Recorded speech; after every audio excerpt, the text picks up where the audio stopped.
विशुद्ध विज्ञान घनस्वरूपम विज्ञान विश्राणन बद्धदीक्षम दयानिधिं देहवृतां शरण्यं देवं हयग्रीवमहं प्रपद्ये।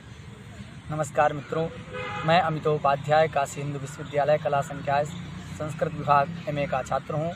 कारक अध्यापन के लिए इस विद्युत प्रतिभा नामक चैनल में आपके समक्ष उपस्थित हूँ। मित्रों, प्रातिपदिकार्थ लिंग परिमाण वचन मात्रे प्रथमा इस सूत्र का अध्ययन हम लोग कर रहे हैं, जिसमें कि अभी प्रकृत स्थल में वाक्य उपस्थित है वचन मात्रे प्रथमा स्यात्। वचन मात्रे प्रथमा स्यात् इस वाक्य में जो वचन शब्द है वह संख्या का वाचक है। इसलिए भट्टोजी दीक्षित ने संख्या मात्रे प्रथमा यह अंश लिखा, संख्या मात्रे प्रथमा स्यात्। इसका उदाहरण भट्टोजी दीक्षित जी ने एकः द्वौ बहवः इन पदों को रखा।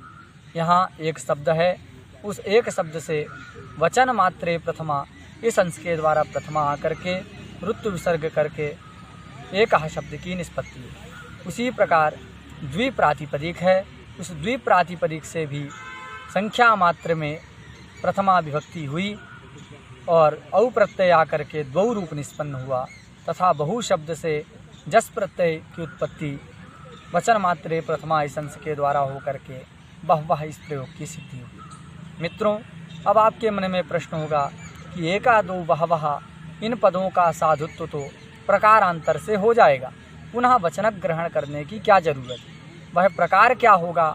तो उसके लिए हम कह सकते हैं कि एक शब्द एकत्व संख्या का वाची, द्वि शब्द सर्वदा द्वित्व को कहता है, बहु शब्द हमेशा बहुत्व को कहता है। तो यहाँ पर एक, द्वि और बहु शब्दों से उपस्थित होने वाले जो एकत्व, द्वित्व और बहुत्व रूपी अर्थ हैं वह नियत हैं, नियमेन उपस्थित हो रहे हैं। अतः नियतोपस्थितिकत्व रूपी प्रातिपदिकार्थ यहाँ सिद्ध हो जाने के कारण इन एक, द्वि और बहु शब्द से प्रातिपदिकार्थ मात्रे प्रथमा स्यात् इस अंश के द्वारा ही प्रथमा की सिद्धि हो जाएगी।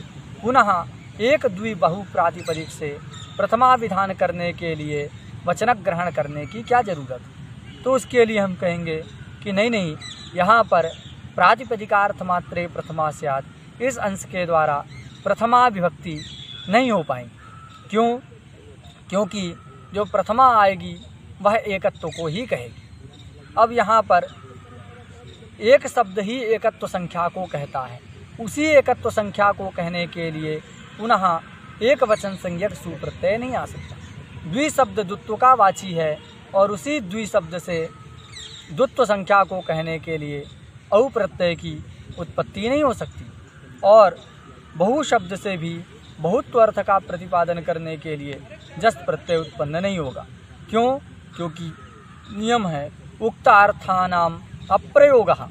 उक्तार्थानाम प्रयोगः इस नियम का अर्थ है कि जो अर्थ किसी अन्य शब्द से उक्त हो गए हैं उसी अर्थ को कहने के लिए शब्दांतर का प्रयोग नहीं होता है। तो यहाँ पर एकत्व, द्वित्व और बहुत्व रूपी अर्थ एक, द्वि और बहु शब्द से उक्त हो चुके हैं। उन्हीं अर्थों को कहने के लिए क्रमशः एक शब्द से सुप्रत्यय, द्वि शब्द से औ प्रत्यय तथा बहु शब्द से जो जस प्रत्यय ला रहे हैं तो वह उन प्रत्ययों की उत्पत्ति नहीं हो पाएगी। उक्तार्थानाम प्रयोगः इस न्याय के साथ विरोध होगा यदि उत्पत्ति हो जाए तो फिर इसीलिए यहाँ पर वचनक ग्रहण किया गया कि प्रथमा की उत्पत्ति हो जाए। इसी बात को आचार्य भट्टोजी दीक्षित जी ने लिखा, यह उक्तार्थत्वाद विभक्ते है अप्राप्तौ वचनम।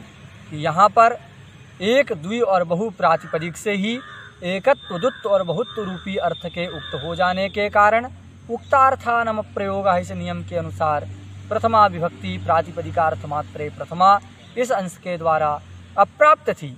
अप्राप्त होने के कारण वचनक ग्रहण किया गया।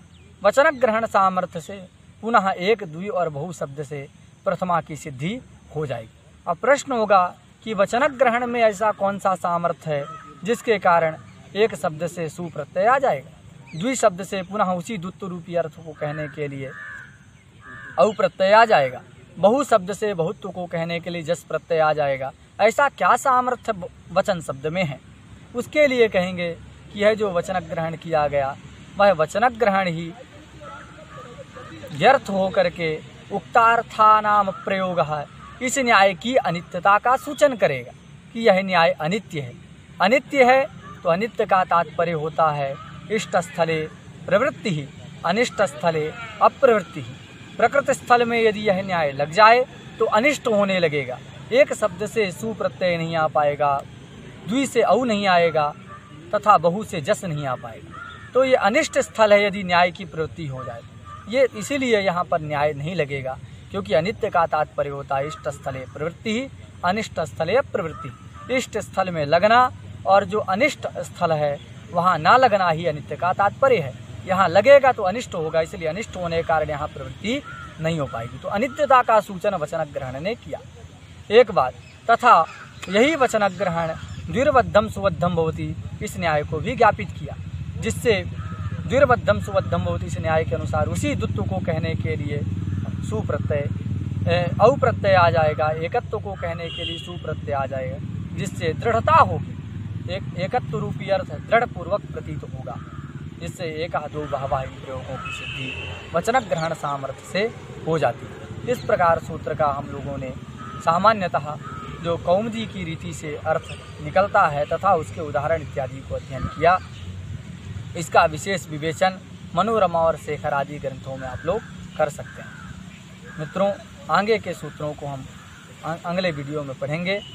अपना सुझाव कमेंट के रूप में आप अवश्य दें और तब तक के लिए नमस्कार।